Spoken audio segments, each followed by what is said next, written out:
اللهم اهدنا فيمن هديت. Assalamu alaikum. The Muslim Congress TMC ní àjọ mùsùlùmí ẹ̀ka ti ìpínlẹ̀ Ọ̀yọ́ tó gbé ọ̀rọ̀ Ọlọ́run àti tòjíṣẹ́ rẹ̀ dání Al-Qur'an wa Sunnah pẹ̀lú èròǹgbà ìgbáyégbádùn fún gbogbo mùtúmùwà. Lára àwọn ètò wa ní Tazkiya, Azkar níbi tí a ti ń fi ìmọ̀ àgbọ̀rọ̀ Ọlọ́run wá sí tó dògbìn fọkàn mọ́, Islamic Training Program ITP pẹ̀lú leadership workshop ní a ti ń rí sí ìdàgbàsókè àkídà tó ń ta láàfíà pípé. TMC tún ní àwọn iléèwé ayé òde òní tó dángájá standard and qualitative elementary schools and colleges níbi tí a ti ń kọ́ àwọn ọmọ ní ẹ̀kọ́ ayé òde òní tó yè koro pẹ̀lú ẹ̀kọ́ èsì tí ò lẹ́jà ń bá kàn nú khuruj fi sabilillah. ìmáa ṣe àbẹ̀wò pẹ̀lú ètò ìlera tó péye medical caravan ní àjọ mùsùlùmí TMC tó ń ṣe fún gbogbo àwọn tó wà ní ìgbèríko. Lára àwọn ètò wa nínú oṣù Ramadan ní iftar soim níbi tí a ti ń bọ́ àwọn aláwẹ̀ pẹ̀lú oúnjẹ tó dọ́sọ̀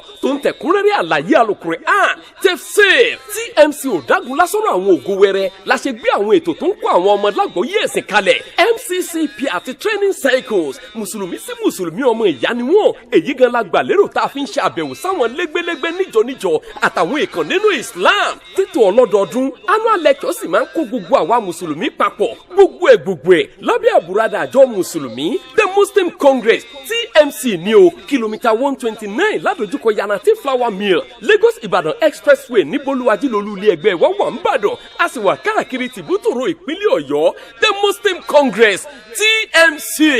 intansurullah yansurukun. Alhamdulillahi rabbil alamin wassalatu wassalamu ala nabiyyina Muhammad wa ala ahlihi wa sahbihi ajma'in. Asbahna ala fitatil Islam wa kalimatil ikhlas wa ala din nabiyyina Muhammad sallallahu alaihi wasallam wa ala millati abina Ibrahim hanifa wa ma kana mushrikin. Arúgbó fọ́lọ́run ọba. Alhamdulillah. Ọba tí ó tún jí wa ní àárọ̀ ti tèní sínú Islam tó jẹ́ kí ó tún rọrùn fún wa kí a tún máa tẹ̀síwájú ká máa sẹ̀mí nínú àwẹ̀ tọdún ni. Àbẹ̀lẹ̀ ọba gbogbo àwọn pẹ́ fún wa kó gbọ́njẹ sí lọ́wọ́ wa. Àmín. Kó sì dákun kó fi ẹ̀mí wálẹ̀ di òpin àwẹ̀ yìí. Kó jẹ́ ká tún wá gba ẹ̀mọ yẹ láyé àti láyé tó wà. Àtọ̀rọ̀ àlékún ìkẹ́gẹ́ fún àgbà Muhammad. Àwọn alẹ́ rẹ̀, àwọn sàhábà rẹ̀ àti gbogbo tẹ́lá rẹ̀ tó fi di ọjọ́ ẹ̀san. Àtúnkẹ́ ẹ̀yin olùgbọ́ àti olùwò wa káàbọ̀ sórí ètò yín gbàgede Firdaus eléyìí tí àjọ mùsùlùmí ẹ̀ka ti ìpínlẹ̀ Ọ̀yọ́ The Muslim Congress TMC Ọ̀yọ́ State tí wọ́n ṣe onígbọ̀wọ́ ẹ̀. Àwọn ṣèkì wa wọn tó ti wà ní inú kùlú hàn yín láti tún bá ní tẹ̀síwájú lórí àwọn ẹ̀kọ́ tí à ń bá bọ̀. Gẹ́gẹ́ bí a ti ṣe mọ̀ Tafsirul Qur'an òun náà ni ètò ìdálé lórí. Àkọlé gbogbo fún ti ọdún ni a pè ní Fafirru ila Allah, kí a sáré padà lọ́sọ́dọ̀ Ọlọ́run ọba. Àyà tí a ń gbé yẹ̀wò ó ní Suratul Baqarah tó jẹ́ ọgbọ̀n ẹlẹ́ẹ̀kejì ní Al-Qur'an, àyà 155 sí 157, ìyẹn ní ìkarùndínlọ́gọ́jọ tó fi dórí ìkẹtàdínlọ́gọ́jọ. Àwọn ṣèkù afọ́lọ́tò Imam Al-Hajj Abdul Hafiz Abdul Aziz Ariremako wọ́n ti wà pẹ̀lú wa. Ẹ bá ní káwọn rádé. Assalamu alaikum wa rahmatullahi wa barakatuh. Wa alaikum assalam wa rahmatullahi wa barakatuh. Àwọn ajánásí wọn Al-Ustad Idris Adébísí àwọn náà kọ́ wọn ní pẹ̀lú wọn. Assalamu alaikum wa rahmatullahi wa barakatuh. Wa alaikum assalam wa rahmatullahi wa barakatuh. Ẹ jẹ́ kí a gbọ́ àyọkà tún Al-Qur'an kó tó pé wọ́n tẹ̀síwájú. Bismillah. أعوذ بالله من الشيطان الرجيم. بسم الله الرحمن الرحيم.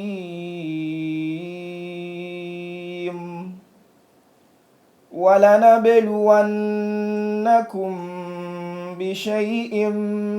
من الخوف والجوع ونقص من الأموال والأنفس والثمرات وبشر الصابرين الذين إذا أصابتهم مصيبة قالوا إنا لله وإنا إليه راجعون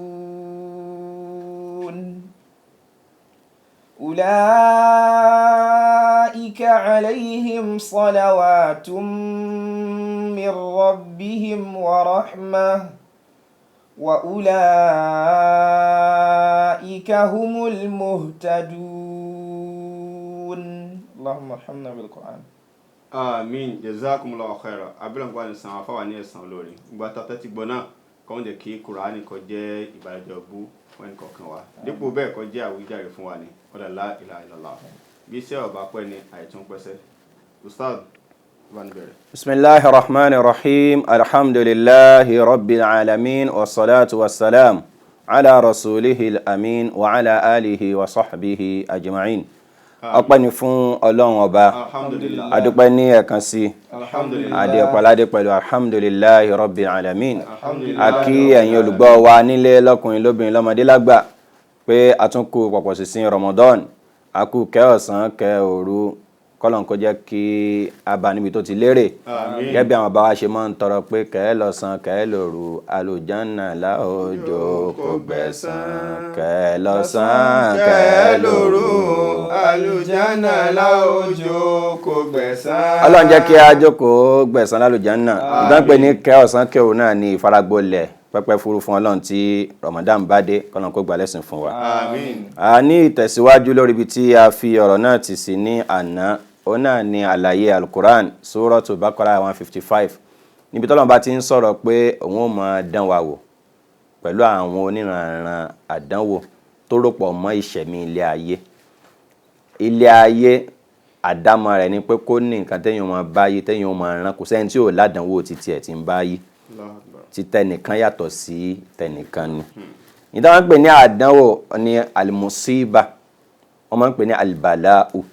méjèèjì wa lọ́lọ́run lò nínú àwọn àyà mẹ́tẹ̀ẹ̀ta yìí. alibala alimusiba àdánwò náà ni kí ló ń pè ní alimusiba òun náà ni ma asaba al-insan aw ma yanalu al-insana minhu al-mashaqqatu wal-alam. nítorí ṣe pé tó bá ṣẹlẹ̀ sọ́mọ ẹ̀dẹ́ yẹn á kó sí wàhálà á máa nílára á máa dà láàmú onímọ̀nà grísọ̀ ní tí máa ń jẹ́ kí ayé èèyàn kó mọ́ smooth jẹ́ pé á mìíyàn jigijigijigi ọlọ́run wá dákọ̀ bíi 5 fún wa níbí báyìí nínú ẹ̀ tó ń sọ pé òun máa fi dán àwọn mùsùlùmí wò torí pé lọ́jọ́ yẹn nígbà tó lọ́ọ́ bá ń sọ àyà ìkalẹ̀ àwọn mùsùlùmí lọ́nà bá dojúkọ bó ti yẹ pé àti mùmìnì àdédèṣe mùmìnì yóò máa rí nǹkan tí ó máa báyìí tí ó máa rán but àwọn tó lọ́ọ́ bá ń bá sọ̀rọ̀ níbí báyìí àwọn tó gbọ́ lọ́n gbọ́ gangan tó yẹ pé wọ́n lè máa wò pé àṣebáwá gbọ́ náà bá gbọ́ ọlọ́run sì nífẹ̀ẹ́ wa so kò yẹ ká ní pọ́blẹ́mù kankan pẹ̀lú ọlọ́run rárá o ọlọ́run ò bẹ́ẹ̀ nìkan kan ṣe àdéhùn pé kò ní fi àdánwò kankan kan torí ìdí eléyìí ọlọ́run ní níbí báyìí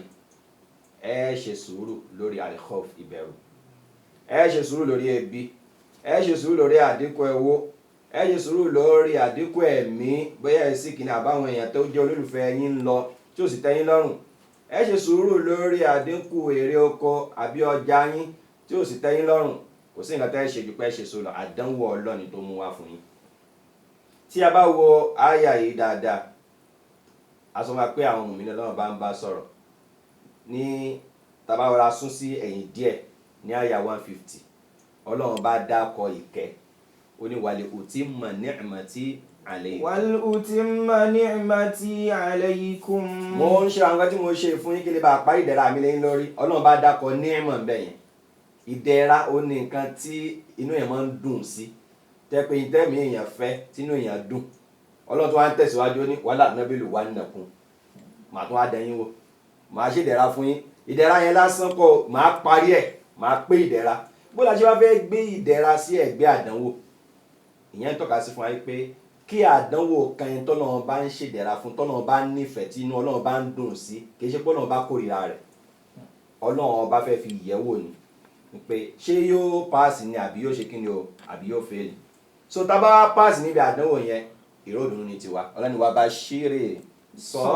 sabirin ẹ fún onísùúrù ní kí ni o ìròdùnú so wọ́n ní Ọlọ́run bá dákọ̀ ìkẹ́ ó sì tún dákọ̀ àdánwò nítorí kí ni o li yu'lima al-muslimin anna tamama an-ni'ma wa manzilata al-karamati 'inda Allah la yahulu baynahum wa bayna lihaqi al-masa'ib ad-dunyawiyya al-murtabitati bi asbabiha pé kéèyàn jẹ́ tọ́nà bá parí ìdẹ̀ra rẹ̀ fún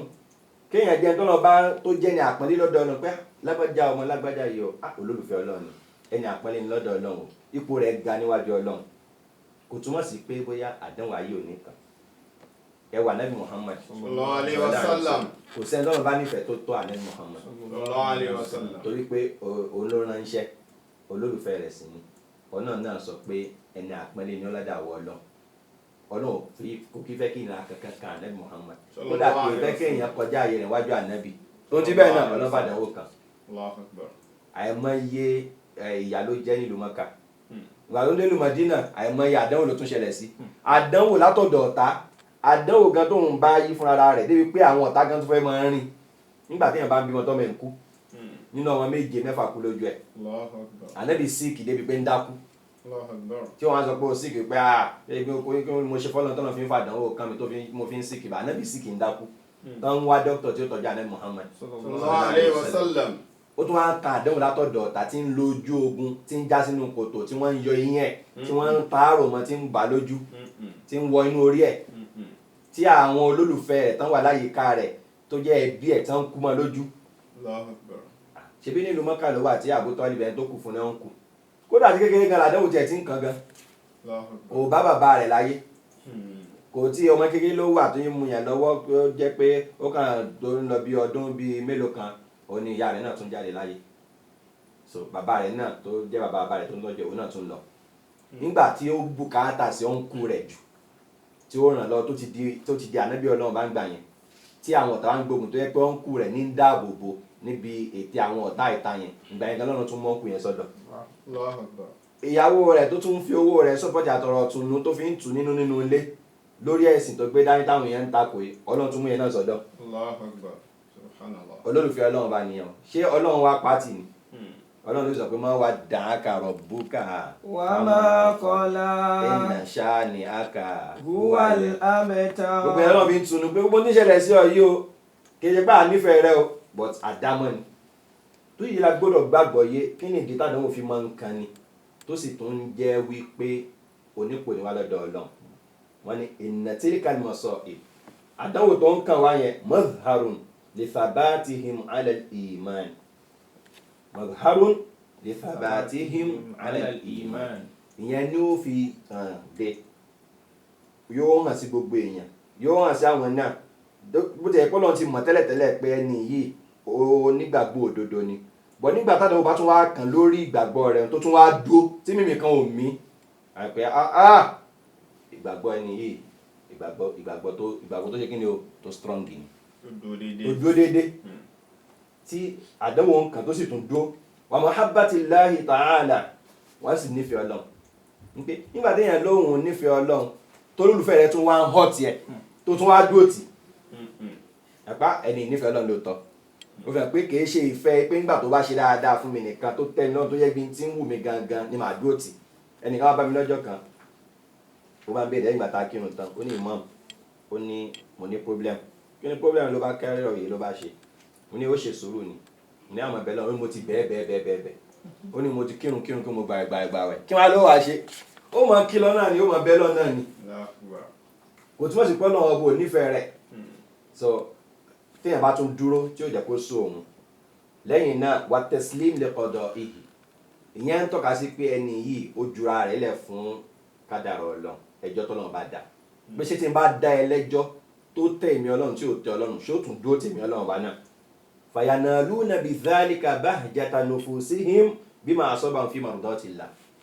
ibo wá ní àdánwò tó ń ṣẹlẹ̀ sí ọmọ ẹ̀dẹ́ yẹn tó jólúfẹ́ Ọlọ́run ibo ló ń ti lọ ó ń ti lọ síbi oríire ìdùnnú gbére ìdùnnú láíláí òun náà ni yóò padà bá ìyọ́nú Ọlọ́run pàdé lẹ́yìn gbẹ̀yìn Ọlọ́run padà yọ́nú sí wa yazaduna bihi rif'atan wa zakaa ẹni tádánwò ṣẹlẹ̀ sí tó dó tí ìgbàgbọ́ rẹ̀ òyìn jẹ́ tí ò pa Ọlọ́run bá ti tí ò kọ̀yìn sọ́lọ́run tí ò sì torí ẹ̀ kó sọ̀sọ́kúsọ sí Ọlọ́run irú ẹni bí ó padà dẹni tó ipò rẹ̀ ó ga níwájú Ọlọ́run so yóò padà di ẹni tí ẹ̀mí rẹ̀ ó mọ̀ pé àwọn ẹni tèmi lélẹ̀ fúnra Ọlọ́run ni ó fọ̀ wọ́n mọ́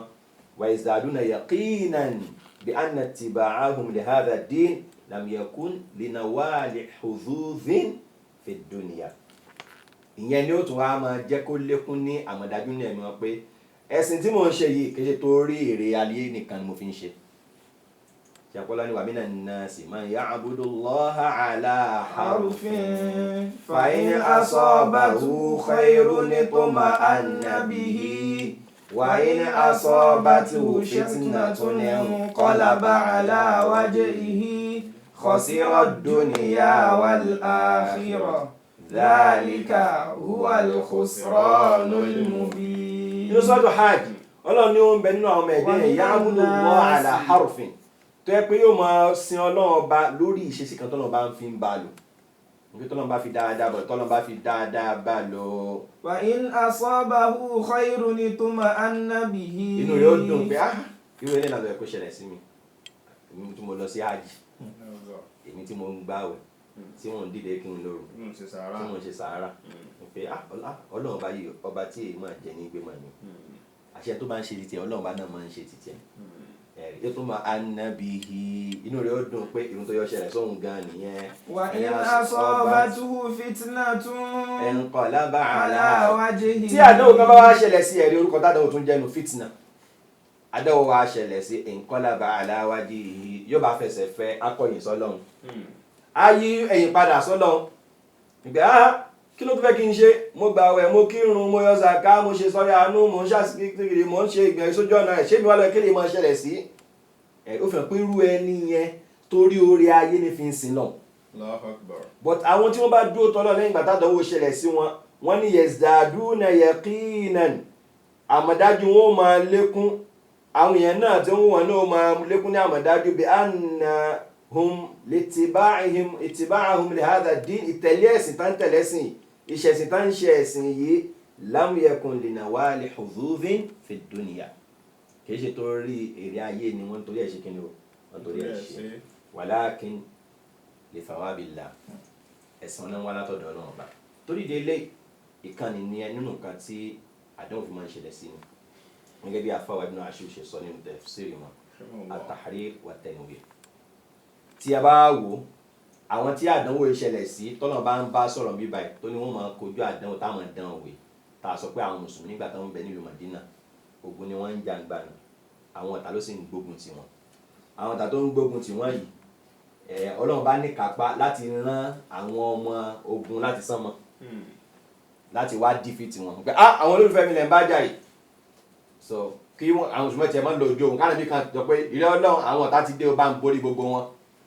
àbọ̀ náà lè ṣe bẹ́ẹ̀ Allahu Akbar. agbára Ọlọ́run ká Ó ti bẹ́ẹ̀ lọ. àmọ́ kì í ṣe bẹ́ẹ̀ nínú sọ́tù Muhammad ayẹlẹ́ kẹrin Ọlọ́run ní walakin law sha'a Allahu lantasara minhu. walau sha'a Allahu lantasara minhu walakin liyabluwa ba'dakum bi ba'din. Ọlọ́run tó bá wù wọn Ọlọ́run agbóhùn wọn Ọlọ́run ká lantasara minhu òun lè mọ̀ọ́mọ̀ kóhun díyà jẹun kóhun fìyà jẹun fúnra rẹ̀ òun pé àwọn ọ̀tá ẹ̀ wọ́n tẹni níṣẹ́ sọ pé kẹ́ tẹ̀lé kẹ́ lọ bí tí wọ́n lójú ogun làǹtà sọ̀rọ̀ mí nù fún wa Ọlọ́run òun ó di pẹ̀lú wọn ṣé ọmọ ogun Ọlọ́run pọ̀ ni coronavirus ṣé ọmọ ogun Ọlọ́run kọ́ ni. wa ma ya'lamu junuda rabbika illa hu. Ọlọ́run kò sẹ́ni tó mọ nǹka àwọn ọmọ ogun Ọlọ́run jọ lọ́nà lọ kò sẹ́ni tó lọ́ọ́ lè bá yẹn jà. a kà fún wa nínú sọ́tọ̀ Azab ní ìjẹta àbánà ni pé àwọn tó ń wá sójú ogun Azab Ọlọ́run ọba rán atẹ́gùn àtàwọn mọ̀lẹ́kà ló fi lé wọn padà ìdùnnú lámùtàrà àwọn ọmọ ogun tí wọ́n fojú rí ló lé wọn lọ àwọn náà ni walakin liyabluwa ba'dakum bi ba'd but a ní ṣe bẹ́ẹ̀ torí pé a fẹ́ kẹ́ kàdánwò látara ara yín kàdánwò látara ara yín àdánwò yẹn tàbí kàn látara ara wa yẹn òun wà ní àfọwà Sayyid Qutb ló sọ fún wa ní fíìsì ìlànà kí ni ìtumọ̀ gbólóhùn yẹn ó ní pé ìwọ ló gbèmí Ọlọ́run bá gbọ́ àbí ó sì sọ pé ìgbàgbọ́ tó strong ni ó lè dáàbò bo ìgbàgbọ́ yẹn ó yá àwọn ọ̀tá ó wà tí wọ́n fẹ́ kó fi ìgbàgbọ́ yẹn lẹ̀ tó yẹ pé ìgbàgbọ́ yẹn lóòótọ́ ni ó rinlẹ̀ nínú ẹ̀mí rẹ̀ kí ó ti yẹ lọ́kọ̀ọ́jú wọn èmi Ọlọ́run yọ̀ǹda mo pọ́ láṣẹ ó yá lọ yóò kàn dé ògùn mi yóò kàn dánwò látọ̀dọ̀ ọ̀tá ẹ̀ níjọ́ kan làwọn kan ń ṣàná ní ṣé òun wà kápá kó gbogbo àwọn tó ń dalẹ̀ ayé láàmú kọ́nà sí palẹ̀ wọn mọ́ tó náà bá fẹ́ rẹ́sì wà kó palẹ̀ wọn ó ní ká tẹ̀ sọ pé coronavirus kó tẹ̀ kó ogun wọn kó ń lẹ̀ ìkan náà máa fa wọn ní pé ayé ò rí báyìí pé tí wọn ò bá sí láyé ayé ò ní pé táwọn ẹni bí ò bá sí láyé ayé ò ní ṣe kíni ayé ò ní pé Allahu Akbar. torí pé walakin liyabluwa ba'dakum bi ba'din afẹ́ fi yín dánra yín wò so tẹ́ni ibi tí ó mọ fìtínà ẹni rẹ tí ó bá sí bò lẹ́ni rẹ ṣe fẹ́ gbà kún wájú Ọlọ́run àbáṣe kùtù ó ní la budda min tarbiyati nufusi bil bala ó ní láìsí àní agbọ́dọ̀ tírẹ́nì ẹ̀mí ọmọ mùmìnì ẹ̀ tó bá jẹ́ mùmìnì pẹ̀lú àdánwò ni wọ́n fi tírẹ́nì ẹ̀ wa min imtihani tasmimi ala ma'arakati al-haqqi bil makhawif wa shada'id so agbọ́dọ̀ rí kí a rí pé ẹni yìí afẹ́ ò pé ṣó dúró tí òdodo nígbà tí ó bá ń kojú àdánwò àti àwọn kan tó ń bà á lẹ́rù tó bá ń kojú ebi tẹ́bi pa lórí ẹ̀sìn yẹn tó sì tún dúró tẹ̀sìn yẹn wa nafsil amwal owó ẹ̀ dínkù ó sì tún dúró wal anfus ó rí àwọn èèyàn lẹ́gbẹ̀ẹ́ tán kú ṣé mi náà ní kú báyìí ó tún dúró wà samarot erékó ẹ̀ dínkù ó sì tún dúró àbúdá min hadha al-bala àdánwò yóò wà sáyé yuaddi al-mu'minuna takalif al-aqida so ìgbàgbọ́ tó láwọn gbà yẹn ó ní ìtẹ̀yàn ó ní ojúṣe tó tẹ̀lé ọkọ̀ kàwé ọkọ̀ gbọ́nà bá gbọ́ ò wá ní wá ṣiṣẹ́ tó ìgbàgbọ́ yẹn iṣẹ́ ìgbàgbọ́ ni àdánwò tó máa ń kàn yẹn lórí kíni o lórí ìgbàgbọ́ so wọ́n ní àfọwọ́ni kí ta'izza ala nufusihim bi miqdari ma addaw fi sabili min takalif bébí yẹn bá ṣe sapá fún ìgbàgbọ́ tá a gbà yẹn tó òun náà ìgbàgbọ́ yẹn ó ṣe jẹ́ ìgbàgbọ́ tó máa níyì nínú ẹ̀mí wa ẹ̀rí ìtẹ̀yàn bá sapá fún tẹ̀yàn bá ṣiṣẹ́ lé lórí ó máa ń tọ́jọ́ torí wọn dáàbò bò ẹ̀rí àwọn tó wáyé pé àwọn ni wọ́n kó ọ̀rọ̀ jọ wọn ní fẹ́ kọ́rọ̀ yẹn bàjẹ́ but wọ́n ní ọmọ tá a kọ̀ ní ògbélé ta ṣe kí ni nígbà tó yẹ pé ọmọ tó yẹ òbí tó yẹ pé òun ló ṣe akitiyan lórí bó ni ó ṣe pilẹ̀ ọ̀rọ̀ kò ní wéṣẹ̀ ọ̀rọ̀ yẹn ó mọ tójú òun ṣe kí ni o tójú òun rí so ẹni tó yẹ pé ó bá dáàbò bo ìgbàgbọ́ rẹ̀ tó ṣakitiyan tí ó mọ àwọn tó ti kú lé lórí ó mọ owó tóun ti ná lé lórí ó mọ ìyàtọ̀ ti jẹun lé lórí ẹ̀sìn á tóbi lẹ́nu ẹ̀ àfáà ní yàtọ̀ sí yùn náà ẹ̀sìn yóò tún tóbi ní ẹ̀mí àwọn tánjọ́ ta yẹn gan tí ó bá sí nǹkan lábẹ́ ẹ̀sìn yìí àwọn ẹni yóò ní mọ sacrifice tó bá fẹ́ sìn yẹn ló fi jẹ́ pé a rí inú àwọn ọ̀tá tó ń gba Islam látara pé ó rí báwọn mùsùlùmí ṣe dúró ti ẹ̀sìn wọn à ń pa wọn látọjọ́ wọn ò fẹ̀sìn yẹn lẹ̀ à ń lé wọn kó nílé wọn ò fẹ̀sìn yẹn lẹ̀ òbí mi sọ fọmọ rẹ̀ pé tó o bá fi ẹ̀sìn yẹn lẹ̀ gbogbo oore tí mo ṣe fẹ́ pátápátá mi níṣẹ́ nǹkan fún ọmọ yẹn tó dúró tì ebi pa ara ní wọn pé nǹkan kan bẹ ní abẹ́ ẹ̀sìn yẹn so bí ẹ bá ṣe ń sacrifice bí wọn ṣe ń ka àdánwò lórí ẹ̀sìn tó ní ó jẹ́ kó máa ní ìlẹ́mí èèyàn yóò sì máa ní ìlẹ́mí àwọn tó jẹ́ ọ̀tá tó ń gbógun ti ẹ̀sìn yẹn tòtórí ìdí eléyìí ni àfáàfin wa parí ẹ̀ ó ní làbúdà min al-bala kadhalika liyasluba udu ashabil aqida wa yaqwa so tí àdánwò bá kàn wọ́n òun náà ni wọ́n fi strong lórí ẹ̀sìn yẹn torí pé àdánwò ń gbà mí tẹ́ṣtẹ́ṣ jíṣu maknuna al-quwa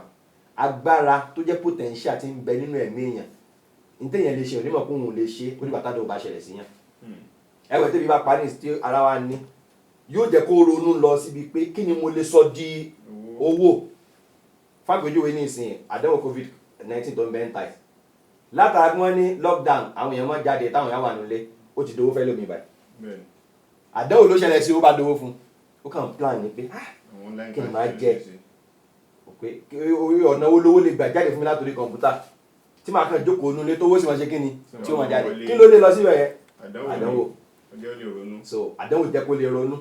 bẹ́ẹ̀ náà ní tọ́ta bá ń gbógun tìyàn ní ìsìn pé àwọn ọ̀tá ìkínlá ṣe tàbí borí wọn ìtẹ́ èrò pẹ́ lè ṣe tẹ́lẹ̀tẹ́lẹ̀ wá ṣe kí ni o ẹ wá ṣe ogun tá a pè ní gásọ́tọ̀ àzáàbù yẹn táwọn ọ̀tá kóra wọn jọ tán ni pé a palẹ̀ wọn àwọn mùsùlùmí lọ́yìn ọdún yìí ni kò sí ni gbogbo wọn pátá pa wọn rẹ̀ ni wọ́n wá yabọ̀ wọ́n ti wá kó gbogbo ẹrú àtẹrù gbogbo tí wọ́n ní wọ́n wá kó wá sójú ogun yẹn ànábì wá pa àwọn mùsùlùmí pé kí láà ṣe báyìí wọ́n ń dámọ̀ kí láà ṣe àbí ká negotiate pẹ̀lú wọn ni àbí kí á fún wọn ní ọ̀rọ̀ wa ká sọ pé kán máa lọ ni àbí ká bẹ̀ wọ́n ní nǹkan àwọn sọ ní àní ṣe yàn ànábì wá ń gbà wọn ibi tí ń gbà wọn náà sọ pé ẹ jẹ́ ká gbé kòtò ráǹdì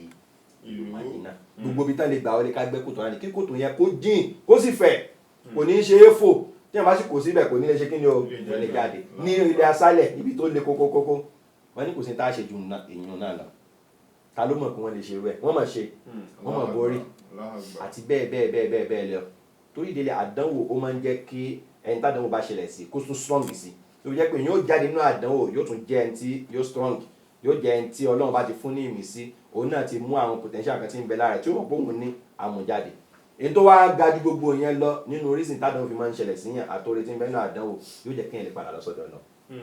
nígbà tá a wá rí i pé àdánwò ìbò mi kò wá sálágbára gbogbo ọgbọ́n ni mo ti dá gbogbo ètò ni mo ti sa gbogbo ìmọ̀ tí mo mọ̀ ni mo ti lò àdánwò ìborí mi á wà padà lọ sọ́dọ̀ ọba tí agbára rẹ̀ ju gbogbo agbára lọ tí ìmọ̀ rẹ̀ ju gbogbo ìmọ̀ lọ tí òye rẹ̀ ju gbogbo òye lọ bóyá ìṣẹ̀lẹ̀ nìyẹn ní ogun Bádìrì nígbà tí wọ́n dé táwọn kèfèrí dé wọ́n lé ní 1000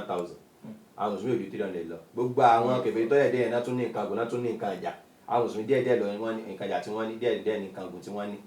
àti ìwà kó ogun wọn jọ wọ́n fẹ́ fèsì àwọn tí wọ́n ju wọn lọ tẹ́ pé ×3 more than ×3 ni wọ́n